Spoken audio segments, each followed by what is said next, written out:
Ever felt like you're just part of the office furniture? Like you're always there, you work harder than everyone else, you never say no, but your entire existence has become invisible? There's a brutal paradox in life that few people talk about. Sometimes working the hardest isn't the road to success. It's the shortcut to being forgotten. If you're nodding your head thinking, "That's me," then buckle up. Today's story might just save your career, or at least your self-respect, in a way you'd never expect. Once upon a time, at a massive engineering plant, there was a young man named Leo. Leo wasn't exactly a born genius, but he had a superpower that bosses absolutely love. He was a workhorse. Leo worked with this naive, burning conviction that if he just kept his head down, ground it out, and never complained, the world would eventually roll out the red carpet for him. Leo's mentor was an old master mechanic, a living legend at the plant with grease-stained hands and eyes as sharp as high beams.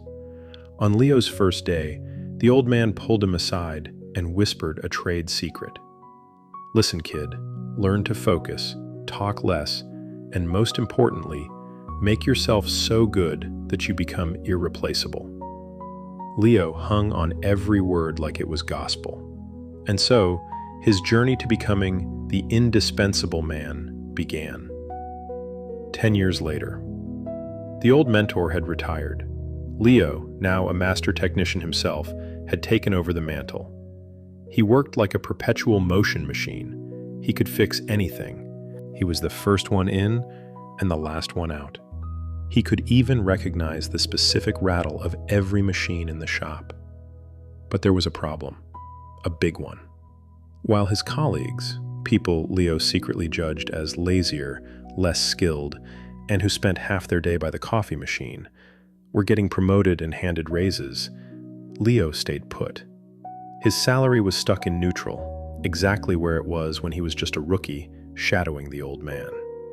Frustration began to eat at him. He felt like a vintage luxury car being sold for scrap metal, even though he knew he had a high-performance engine under the hood. Unable to take it anymore, Leo went to see his old mentor. Seeing his former apprentice looking so defeated, the old man poured a cup of tea and listened. After Leo finished a long rant about the unfairness of the world, how the slackers get ahead while the talent gets buried, the old man simply smiled and asked one question. "Do you truly believe you are the most important, indispensable person at that factory?" Leo nodded firmly. "Absolutely. Without me, that place would fall apart in a heartbeat." The old man nodded. "Fine. Then tomorrow, do this. Take a day off. Make up any excuse. Sick, car broke down, broken heart.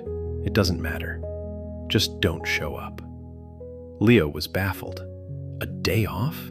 He never took days off. But out of respect for his teacher, he did it. Be honest. When was the last time you actually dared to turn off your phone and take a full day off without checking email?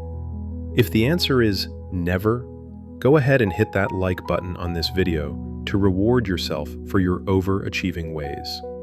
The next day, Leo stayed home. And just as he predicted, the factory was a disaster. Machines broke down, and nobody knew how to fix them. Technical glitches that Leo usually solved in seconds became catastrophes. The manager was pacing the floor, sweating buckets, screaming, "Where's Leo? Why is everything on hold for Leo?" The following day, when Leo returned, the manager personally came down to the floor to find him.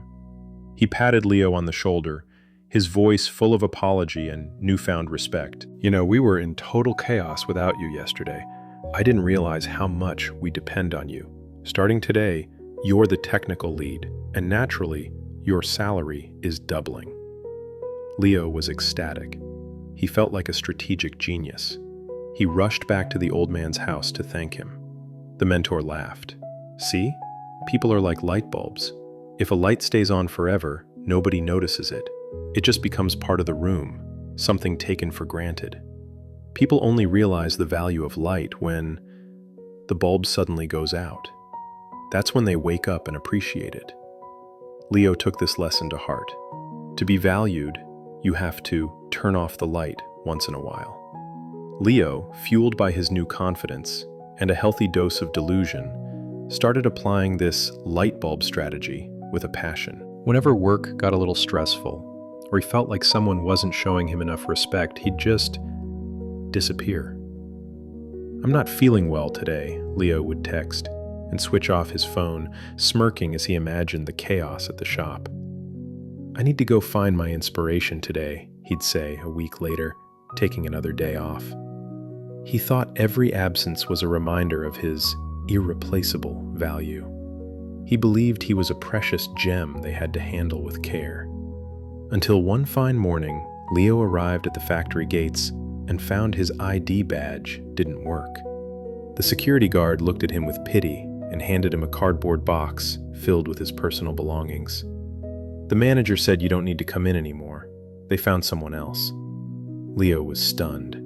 Impossible. He was the best. He was the most important light bulb. How could they dare fire him? He sprinted to the old man's house, this time not with pride, but with pure rage and deep hurt. "You lied to me," Leo yelled. "I did exactly what you said. I turned off the light so they'd see my value. Why was I fired?" The old man sighed, looking at Leo with eyes that were both sympathetic and stern. He poured a cup of tea, pushed it toward Leo, and said slowly, "Leo, you only learned half the lesson. You were so rushed to apply it that you forgot the second part." "What second part?" Leo snapped. "It's true that people only notice a light when it goes out," the old man said, his voice dropping an octave. "But son, if a light bulb flickers and goes out constantly, people don't find it valuable anymore. They find it annoying. And sooner or later, they're going to replace it with a bulb that's more reliable." Leo slumped into his chair. The truth hit him like a physical blow. "You tried to prove you were irreplaceable by creating artificial scarcity," the mentor continued. "But you forgot that in an organization, reliability is the price of admission. Nobody wants to keep a light, no matter how bright, if they don't know when it's going to work." The old man looked Leo straight in the eye. "Never try to be irreplaceable by hoarding knowledge or being unpredictable. Anyone can be replaced if they become a liability. Your true value doesn't come from being absent so people fear you. It comes from being brilliantly present and reliable, but having the boundaries to ensure you aren't exploited." Leo left his mentor's house in silence.